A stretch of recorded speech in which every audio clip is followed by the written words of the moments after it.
Assalamualaikum warahmatullahi wabarakatuh. Bismillahirrahmanirrahim. Alhamdulillahirabbil alamin. Wassalatu wassalamu ala asyrofil anbiya'i wal mursalin. Sayyidina wa habibina maulana Muhammadin wa ala alihi washabihi ajmain, amma ba'd. Anak-anak sekalian yang saya cintai dan senantiasa saya cintai, alhamdulillah pada kesempatan yang penuh berkah kali ini kita senantiasa mendapatkan nikmat dari Allah Subhanahu wa taala, terutama nikmat iman Islam, syahwat afiyah, sehingga pada kesempatan yang berbahagia ini kita semua diperkenankan untuk bisa bersama-sama dalam rangka belajar Al-Quran dan hadis. Untuk kali ini adalah pertemuan kita yang pertama di semester genap, dan insya Allah pada pertemuan kita kali ini yang pertama kita akan membahas tentang bertanggung jawab menjaga amanah. Namun sebelumnya terlebih dahulu anak-anakku sekalian, mari kita tidak lupa membacakan syukur kita kepada Allah Subhanahu wa taala dengan baca doa. Mudah-mudahan dalam pembelajaran kita pagi ini kita senantiasa diberikan kemudahan, kelancaran, serta mendapatkan keberkahan sehingga mendapat ilmu yang bermanfaat di dini wa dunya wal akhirah. Amin amin Allahumma amin. Al-Fatihah. A'udzubillahi minasyaitonir rajim. Bismillahirrahmanirrahim. Alhamdulillahirabbil alamin arrahmanir rahim maliki yaumiddin. Iyyaka na'budu wa iyyaka nasta'in. Shiratal ladzina an'amta 'alaihim ghairil maghdubi 'alaihim. Baiklah anak-anak sekalian, mari kita lanjutkan pelajaran kita. Yang pertama adalah kita akan berbicara tentang bertanggung jawab menjaga amanah. Silakan anak-anak lihat di buku LKS anak-anak. Bertanggung jawab menjaga amanah. Kita akan lihat sebuah peta konsep bertanggung jawab menjaga amanah. Yang pertama di situ terkait menjaga amanah. Kita akan menganalisa Quran surat At-Tahrim ayat 6. Kemudian menganalisa Quran surat Toha 132. Kemudian juga menganalisa Quran surat Al-An'am ayat 70, menganalisa Quran surat An-Nisa ayat 36, menganalisa Quran surat Hud ayat 111 sampai 119, dan menganalisis hadis tentang tanggung jawab terhadap keluarga dan masyarakat tentunya. Namun anak-anak sekalian, karena keterbatasan waktu, insya Allah kita kali ini hanya akan membahas tentang Quran surat Al-Tahrim ayat 6 dan surat Toha dan surat An-Nisa ayat 36. Untuk surat Hud maupun hadis bisa anak-anak pahami sendiri di rumah masing-masing anak-anak ya. Langsung saja kita akan sampai pada tujuan pembelajaran. Tujuan pembelajaran kita kali ini dalam terkait menjaga amanah ini, setelah melakukan pengamatan, menanya, mengeksplorasi, mengasosiasi, dan mengkomunikasi, nantinya anak-anak diharapkan yang pertama bisa mendemonstrasikan hafalan Quran surat Al-Tahrim ayat 6. Kemudian surat Toha ayat 132, surat An-Nisa ayat 36, surat Hud 117, dan hadis tentang terhadap tanggung jawab manusia terhadap keluarga dan masyarakat. Jadi bisa mendemonstrasikan hafalan. Intinya anak-anak dalam pembelajaran kali ini harus hafal Quran surat At-Tahrim tadi. Hafal. Bukan hanya sekedar bisa membaca, tapi juga harus hafal. Yang ketiga atau yang kedua, peserta didik dapat menyebutkan makna mufradat. Tahu arti kalimah per kalimah. Selanjutnya peserta didik juga dapat menganalisis kandungan daripada Quran surat ayat 6 tadi. Quran surat ayat 32, surat An-Nisa ayat 36. Jadi dihafal, menyebutkan arti, kemudian menganalisis isi kandungannya. Artinya memahami isi yang terkandung dalam Al-Quran tersebut. Dan yang terakhir, peserta didik dapat menunjukkan perilaku tanggung jawab terhadap keluarga dan masyarakat, mengolah, menalar, dan seterusnya.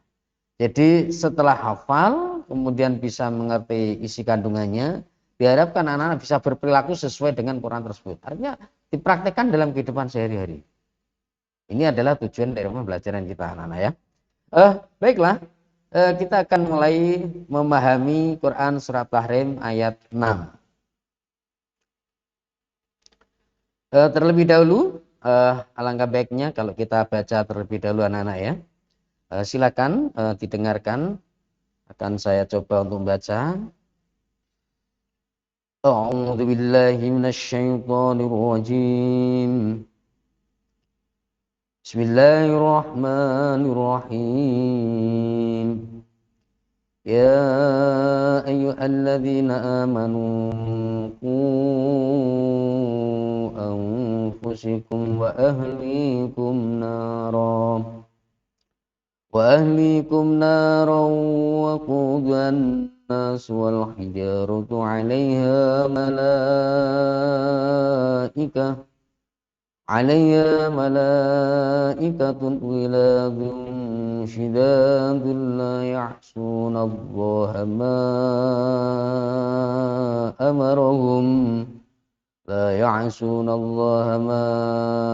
أمرهم ويفعلون ما يؤمرون. Bisa anak-anak ya untuk menirukan ya? Bisa. Jadi ini anak-anak bukan hanya sekedar bisa membaca, tapi sesuai indikator atau tujuannya tadi adalah anak-anak menghafal. Jadi dihafalkan ya, besok untuk setoran. Berikutnya kita akan menganalisa tentang kosakata daripada Quran surat Tahrim tersebut. Kita lihat terdapat lafal ku itu artinya peliharalah. Waquduha bahan bakarnya.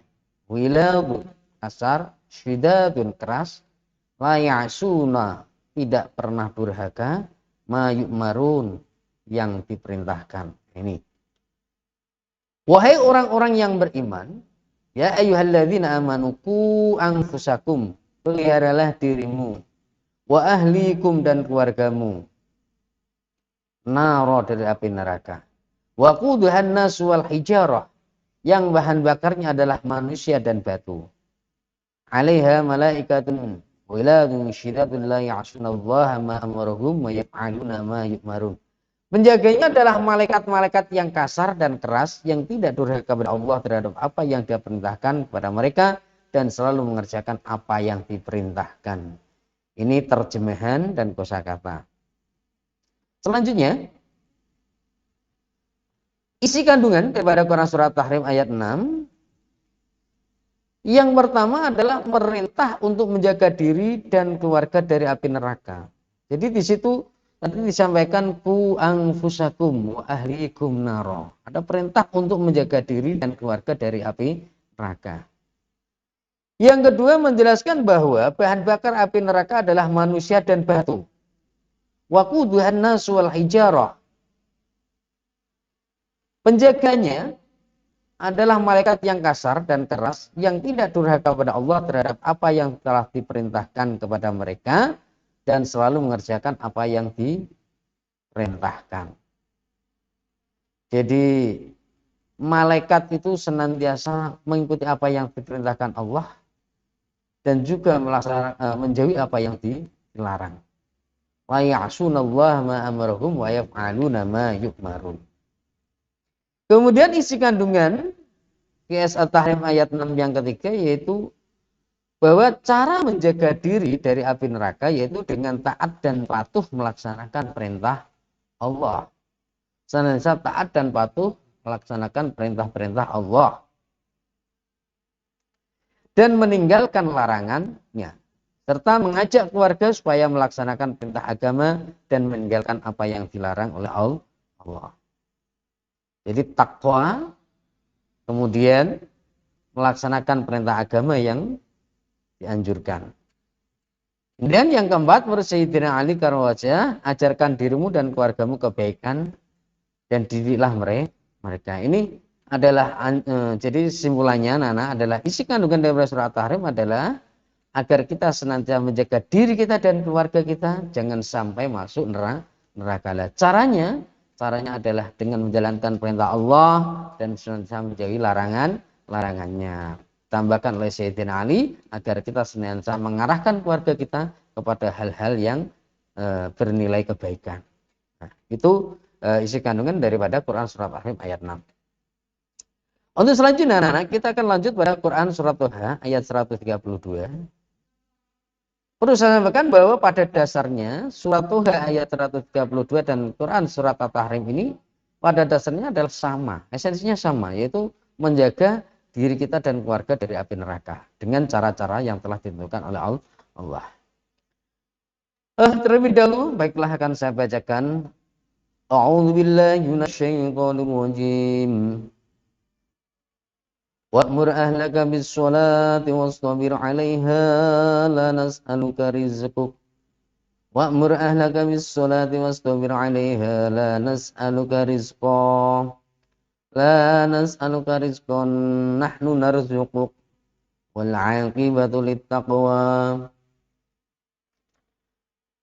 Arti kosakata wa'mur dan perintahkan, wastabir dan bersabarlah, la nas'aluka kami tidak memintamu, nahnu narzuquk kamilah yang memberi rezeki kepadamu. Yang artinya bahwa dan perintahkanlah keluargamu melaksanakan sholat dan sabar dalam mengerjakannya.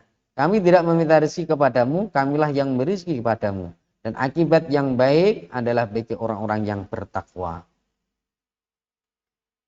Jadi penjelasan dan isi kandungan Quran surat 132 adalah bahwa pada ayat ini Allah Subhanahu wa taala memerintahkan Nabi Muhammad sallallahu alaihi wasallam dan umatnya agar menyeru keluarga masing-masing untuk mendirikan sholat dan bersabar.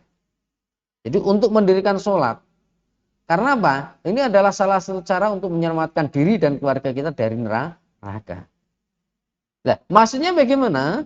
Maksudnya menyelamatkan keluarganya dari siksa api neraka dengan cara melaksanakan sholat yang diikuti dengan kesabaran dalam melaksanakannya. Artinya dalam kondisi bagaimanapun kita tetap menegakkan sholat. Dalam kondisi miskin, dalam kondisi sakit, dalam kondisi bagaimanapun sholat tetap kita tegakkan. Karena itu adalah salah satu cara kita agar kita terhindar dari api neraka. Gitu ya, jangan sampai wah kita sudah dalam keadaan banyak uang wes sholat sesuk neh, ini jangan sampai. Artinya dalam kondisi bagaimanapun, nikmat maupun suka maupun duka, kita tetap menegakkan sholat, jangan sampai kita meninggalkannya. Begitu anak-anak ya. Selanjutnya kita akan berlanjut langsung saja pada Quran surat An-Nisa ayat 36 ya anak-anak. Silakan dilihat di bukunya masing-masing. Surat An-Nisa ayat 36. Terlebih dahulu akan saya bacakan.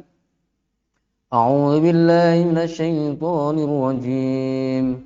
Wa'budullaha wa la tusyriku bihi syai'an wa bil walidaini ihsana. Wa bil walidaini ihsana wa bidzil qurba wal yatama wal masakin. والمساكين والجار ذي القربى والجار الجنب والصاحب بالجنب وابن السبيل وما ملكت أيمانكم إن الله لا يحب من كان مختالا فخورا.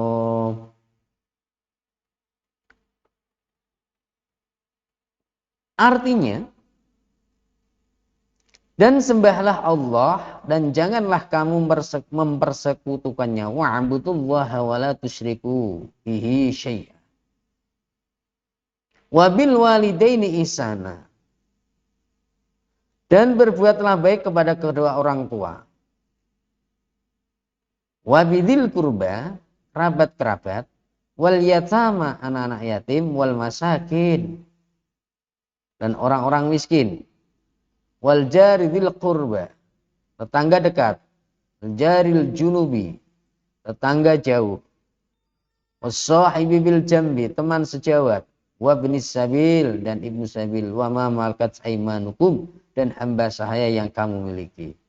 Innallaha la yuhibbu man kana mukhtalan fakhura. Sungguh Allah tidak menyukai orang-orang yang sombong dan membanggakan diri.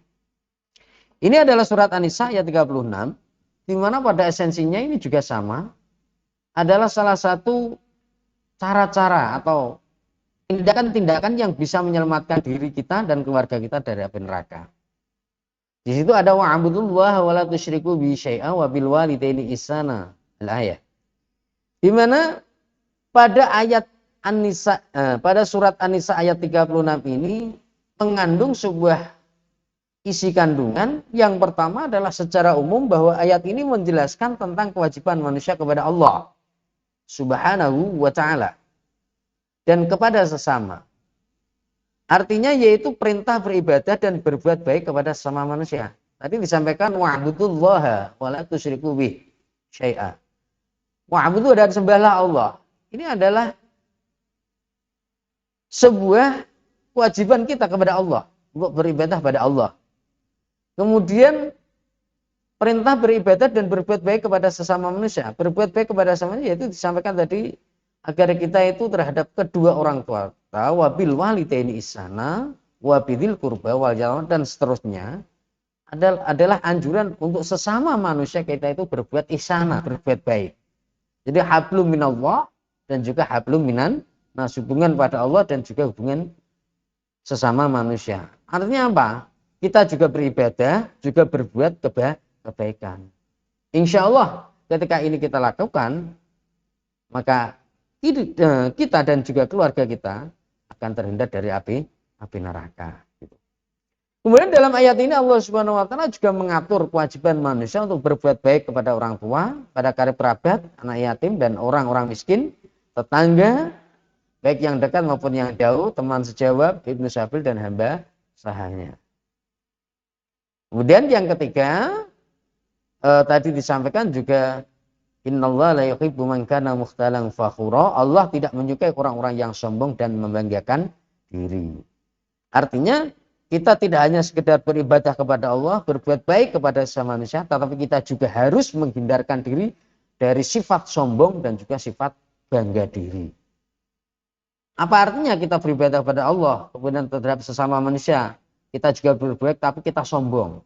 Contoh, kita sudah terlalu baik dengan teman sejawat mungkin kita membantu atau menolong. Tapi kalau kita sombong, kan tidak ada artinya.